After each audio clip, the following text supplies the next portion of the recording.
Cavaleiros do Zodíaco, a Saga do Egito, Parte 5, o Templo da Verdade Proibida.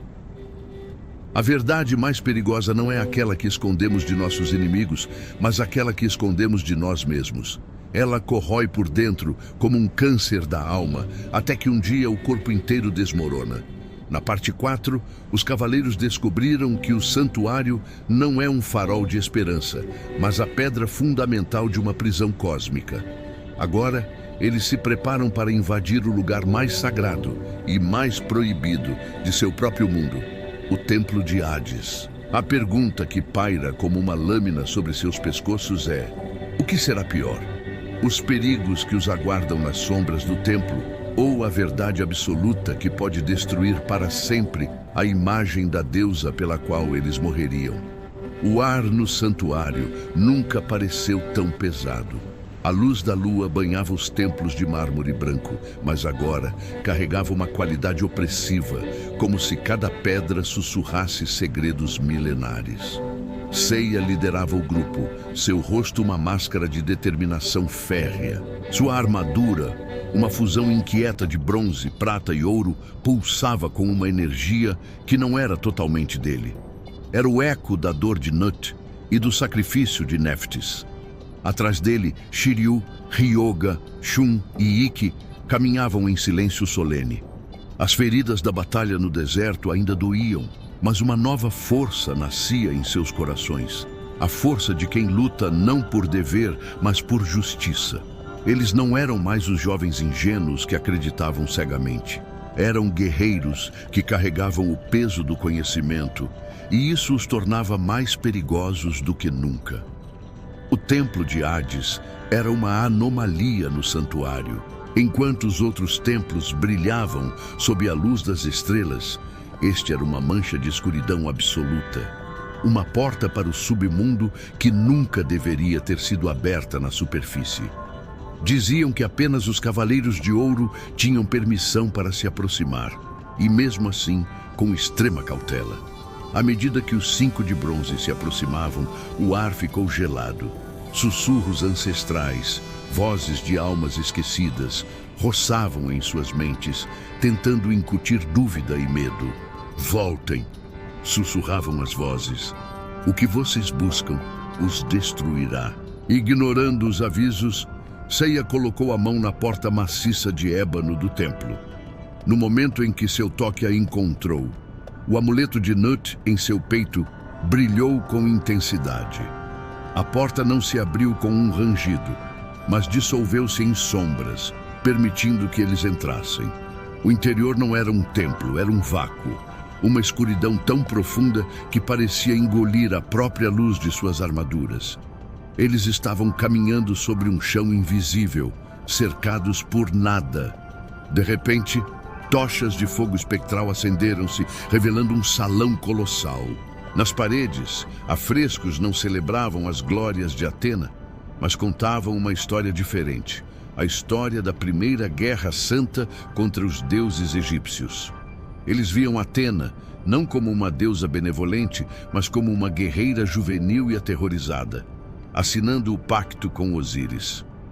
Viam o coração do céu, uma joia que pulsava com a luz de todas as estrelas do universo, sendo enterrado sob o próprio santuário por suas mãos. A verdade estava pintada em paredes que ninguém deveria ver. Foi então que os guardiões do templo se manifestaram. Não eram espectros ou monstros, eram espectros de Atena. Cavaleiros de bronze e prata de eras passadas que morreram acreditando na mentira e cujas almas foram condenadas a guardar o segredo que os matou. Seus olhos estavam vazios e suas armaduras eram pálidas e translúcidas. Eles atacaram não com ódio, mas com uma tristeza infinita. Vocês não podem ter a verdade, sussurrou o espectro de um cavaleiro de cisne de uma era passada, seu gelo tão frio quanto o do Ryoga, mas sem qualquer calor de vida. A verdade é a morte. A batalha que se seguiu foi a mais dolorosa de todas. Como lutar contra os fantasmas daqueles que foram tão enganados quanto você? Shun hesitou ao ver um espectro de Andrômeda. suas correntes se enroscando em suas com uma familiaridade aterrorizante. Ryoga congelou ao enfrentar a imagem de seu próprio predecessor, um homem que morreu acreditando estar protegendo a justiça. A luta não era apenas física, era uma tortura psicológica. Cada golpe que desferiam era um golpe contra a própria história que os moldou.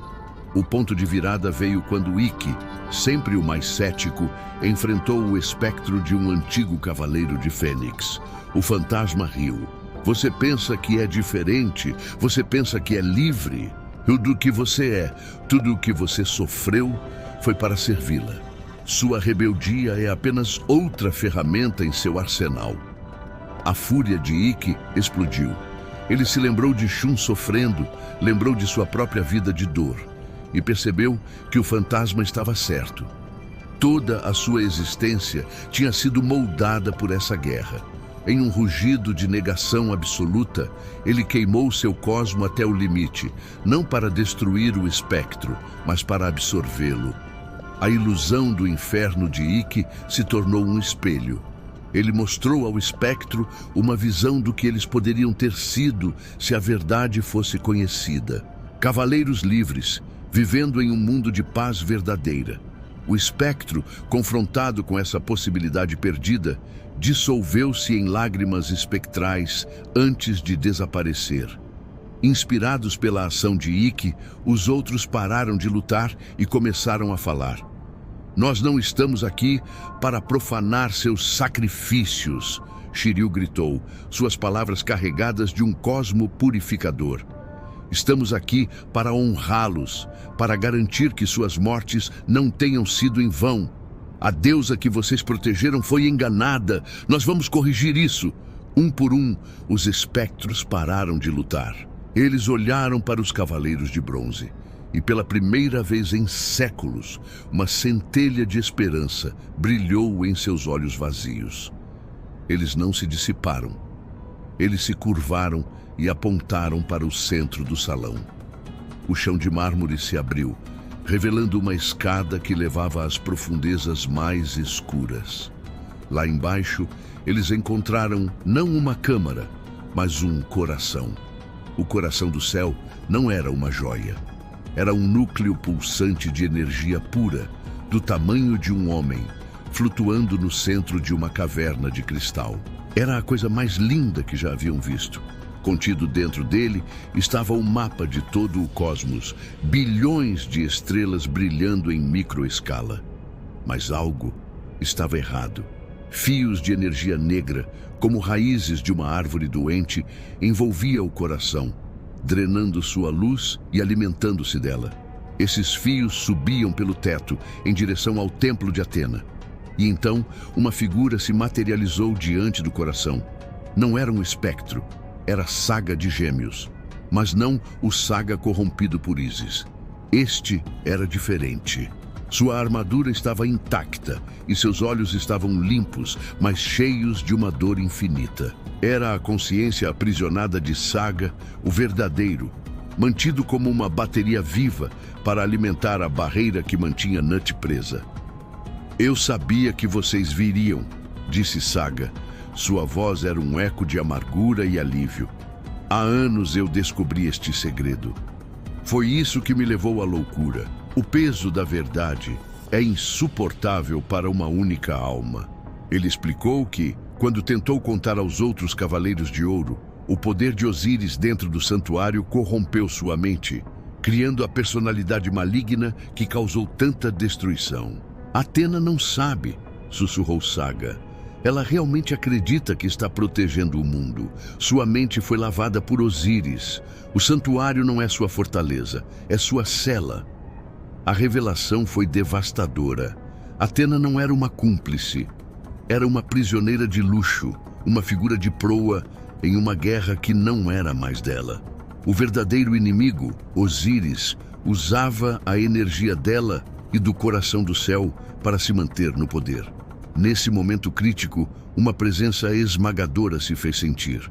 A escuridão atrás deles se coagulou e Osíris finalmente se manifestou. Ele não era um monstro, era majestoso, terrivelmente belo, com uma armadura negra e verde que respirava morte e renascimento.